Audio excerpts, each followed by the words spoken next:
Hello everyone, welcome और welcome back to my channel. तो कैसे हो आप सब? आई होप आप सब अच्छे होंगे, खुश होंगे और प्यार से होंगे।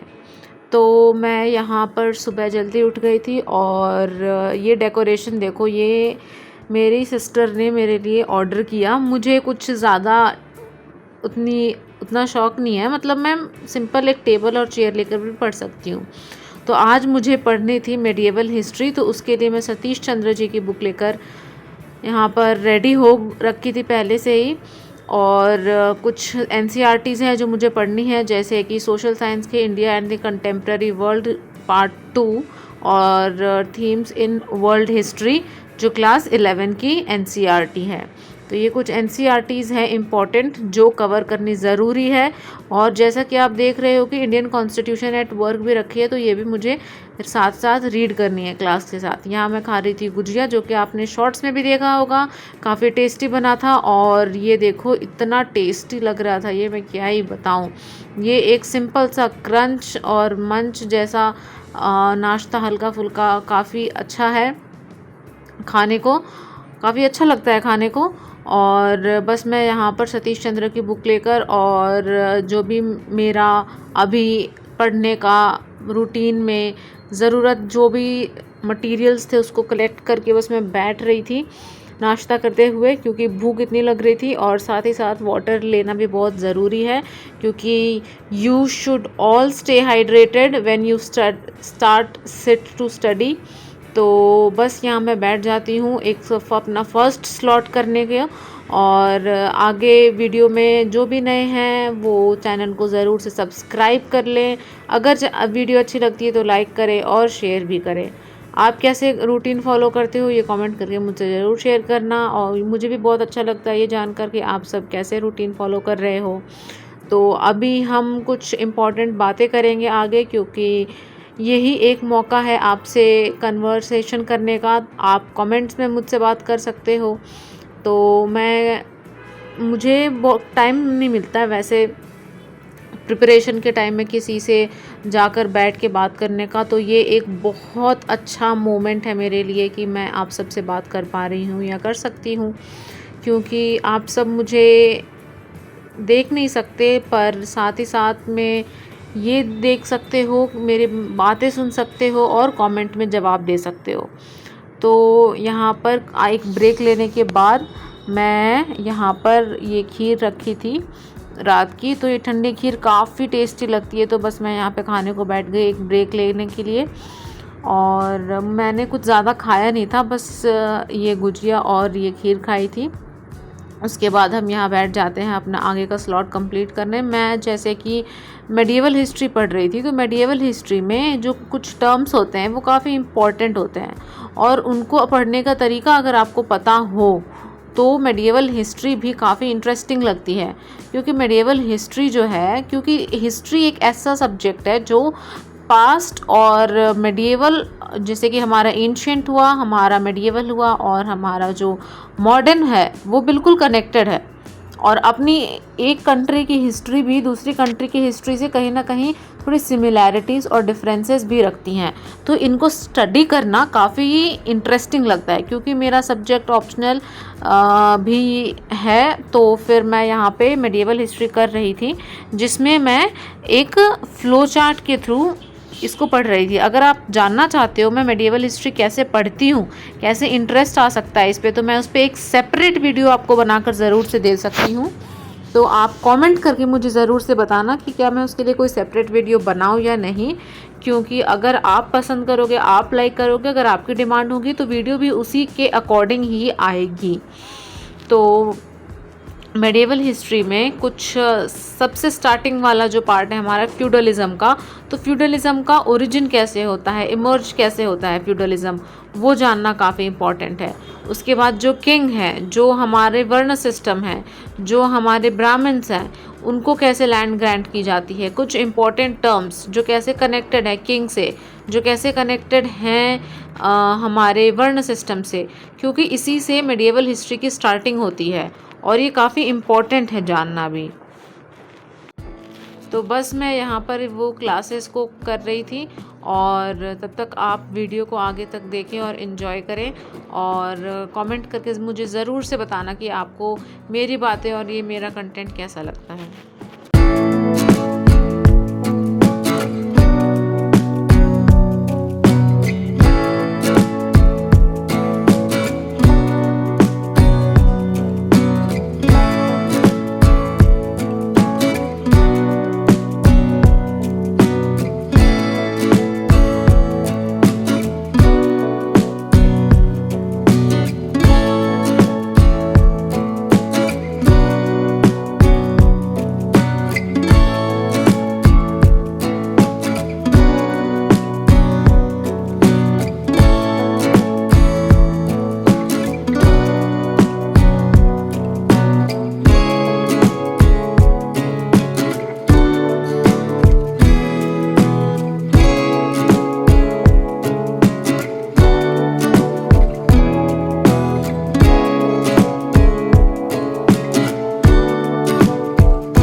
तो हेलो एस्पिरेंट्स, मैं क्या कह रही थी, हाँ देखो, पढ़ाई इम्पॉर्टेंट है, लेकिन ज़िंदगी सिर्फ सिलेबस और टेस्ट सीरीज़ का नाम नहीं है। कभी कभी हम इतने गोल चेज़ करते हैं कि अपना प्रेजेंट भूल जाते हैं, रिज़ल्ट के लिए जीना शुरू कर देते हैं। मैं तुमसे एक बात कहना चाहती हूँ, तुम्हारी वैल्यू सिर्फ मार्क्स से डिसाइड नहीं होती। पेपर हो गया तो तुम बेकार नहीं, पेपर गलत अगर हो गया ना तो तुम बेकार नहीं हो, मतलब मैं ये कह रही हूँ। और पेपर सही हो गया तो तुम सुपरमैन भी नहीं हो, या फिर सुपरमैन भी नहीं बन जाते। तुम वही इंसान हो जो ड्रीम्स के लिए मेहनत कर रहा है, और बस ये काफ़ी है रिस्पेक्ट देने के लिए। लाइफ में हर चीज़ प्लान के हिसाब से नहीं होती। कभी रिजल्ट लेट आता है, कभी रिलेशनशिप्स ब्रेक होते हैं, कभी हेल्थ डाउन हो जाती है, पर एक चीज़ कंट्रोल में होती है, तुम्हारा एटीट्यूड। और ये एटीट्यूड तुमको लाइफ के हर एग्ज़ाम में काम आएगा, चाहे वो यूपीएससी हो, करियर हो या पर्सनल स्ट्रगल। डेली थोड़ा अपने लिए भी टाइम रखो, वॉक करो, म्यूज़िक करो, ड्राइंग करो, चाय, कुछ भी जो तुम्हें अलाइव फील कराए। और एक सीक्रेट बताऊं, सक्सेस तभी इंजॉय होता है जब तुम अपने प्रोसेस का रिस्पेक्ट करते हो। प्रोसेस बोरिंग लगती है, लेकिन वही तुम्हें स्ट्रांग बनाती है। सो एस्पिरेंट हो या लाइफ, ये किसी भी एग्ज़ाम के कैंडिडेट, ये याद रखना, सपने बड़े रखो, एक्सपेक्टेशंस रियलिस्टिक रखो, और अपने आप के साथ जेंटल रहो। बाकी लाइफ का अपना तरीका होता है तुम्हें सही जगह पहुंचाने का। क्योंकि ना हम लोग इतने बिजी हो जाते हैं, अगले अटेम्प्ट, अगले टेस्ट, अगले चैप्टर में प्रेजेंट मोमेंट मिस कर देते हैं। कभी कभी अपना खुद का स्माइल भी भूल जाते हैं। और मैं ये कह रही हूँ, सीरियस हो मत हो प्रिपरेशन में, बिल्कुल हो उसमें एंगेज्ड, पर सिर्फ एग्ज़ाम के लिए मत जियो। तुम्हारी वैल्यू सिर्फ मार्क्स, रैंक या किसी नोटिफिकेशन के रिजल्ट से डिसाइड नहीं होती। अगर पेपर ख़राब हुआ तो इसका मतलब ये नहीं है कि तुम लूज़र हो, और अगर अच्छा भी होता है तो ये मतलब नहीं कि तुमने ही सब कुछ कर दिया हो, या फिर तुम ही सबसे बड़े स्टार हो गए हो, या फिर एकदम से बिल्कुल ही सबसे टॉप पर पहुंच गए हो। तो एक चीज़ तुम्हारे कंट्रोल में होती है, जो तुम्हारा एटीट्यूड। और एस्पिरेंट लाइफ में ये लेसन हर दिन मिलता है, पेशेंस का। हर दिन परफेक्ट नहीं होगा, कभी नोट्स कंप्लीट नहीं होंगे, कभी मूड ऑफ होगा, कभी बस लगता है कि बस छोड़ दो, लेकिन वही दिन तुम्हारे लिए सबसे ज़्यादा इम्पॉर्टेंट होते हैं, क्योंकि वही तुम्हें सिखाते हैं कि प्रोग्रेस सिर्फ मोटिवेशन पे नहीं होती, डिसिप्लिन पे भी होती है। एक बात और, प्रोग्रेस को रिस्पेक्ट करो। प्रोसेस बोरिंग लगता है, वो सेम डेस्क, वो सेम बुक्स, वही रूटीन, लेकिन वही तुम्हारे अंदर वो स्ट्रेंथ बनाता है जो रिजल्ट के दिन काम आएगी। सक्सेस का असली टेस्ट तभी होता है जब तुम प्रोसेस का मज़ा लेना सीख जाते हो। ट्रस्ट मी, ये लाइन, ये बात बहुत इम्पॉर्टेंट है जो कोई नहीं बताता है कि प्रोसेस का मज़ा लेना सीखो। और ये सिर्फ एस्पिरेंट लाइफ की बात नहीं है, जनरल लाइफ में भी ऐसा ही है। करियर का गोल हो, एक हैप्पी रिलेशनशिप हो या कोई हेल्थ ट्रांसफॉर्मेशन, सब पेशेंस मांगते हैं भाई, सब पेशेंस मांगते हैं, सब कंसिस्टेंट स्टेप्स मांगते हैं। इसलिए मैं हमेशा कहती हूँ, अपने दिन में थोड़ा सा टाइम खुद के लिए रखो। कुछ भी करो, तुम मशीन नहीं हो, तुम इंसान हो। अपने दिल को थोड़ा रेस्ट देना भी पड़ता है, उसको भी खुश करना पड़ता है, क्योंकि असलियत में तुम हो। और तुम अपनी प्रेजेंस को एंजॉय करो, उससे बड़ी चीज़ और क्या हो सकती है। सपने बड़े रखो, एक्सपेक्टेशन रियलिस्टिक रखो, और जब भी लगे कि तुम थक गए हो तो याद करो तुमने शुरू क्यों किया था, वो रीज़न तुम्हारा फ्यूल है। तो शाम में यहाँ पर, हाँ तो मैं क्या कह रही थी, ये नाश्ता शाम में मेरा एक खुद को एक गिफ्ट देने जैसा ही था। और गाइस, पढ़ते पढ़ते बहुत भूख लग गई थी, तो हमारे पास आ गया है टेस्टी सा नाश्ता। मैं अभी आपको दिखाती हूँ। मतलब अगर तुम कुछ नहीं कर सकते ना, तो तुम खुद के लिए सरप्राइजेस ढूंढो, खुद के लिए खुशियाँ ढूंढो। जैसे कि कुछ टेस्टी सा बनाओ, कुछ टेस्टी सा खाओ। अगर मौसम अच्छा लगे तो फ़ोटोज़ क्लिक करो, नेचर में घूमो, क्योंकि नेचर को सुनना, पहचानना, समझना भी एक बहुत हीलिंग प्रोसेस है। जैसे कि यहाँ मैं चिड़ियों को देख रही थी चहचहाते हुए, और शाम को जब मैं वॉकिंग करने गई तो वहाँ स्नेल को देखा, तो मुझे ध्यान में आया कि मुझे ये बातें आपसे ज़रूर से ज़रूर करनी है, क्योंकि एस्पिरेंट लाइफ है ना, हम एस्पिरेंट्स हैं। हमसे सिर्फ यही सवाल पूछा जाएगा कि तैयारी कैसे चल रही है, या फिर हमारी पढ़ाई कैसी है, हम कैसा परफॉर्म कर रहे हैं, हम टाइम दे रहे हैं या नहीं। कोई ये तो नहीं पूछता ना कि तुम दिन में अपने लिए कितनी बार खुद को खुश करने के लिए टाइम निकालते हो, दिन में कितने बार खुश होते हो। तो फिर ये चीज़ें अपने लिए बहुत ज़्यादा इम्पॉर्टेंट है, और आपको ये सारी चीज़ें कोई सिखाएगा नहीं, ये आपको खुद ही रियलाइज़ करना होगा। नेचर में देखो कितनी खुशियाँ हैं, कितना पीस है। अभी हम घूम कर आ चुके हैं गाइस, और अभी काफ़ी गर्मी लग रही है, तो अभी हम फ्रेशन अप हो जाते हैं थोड़ा सा माइल्ड शावर लेकर, और थोड़ा बहुत अपनी सेल्फ केयरिंग भी करो। तो गाइस, अभी हम माइल्ड शावर लेकर आ चुके हैं।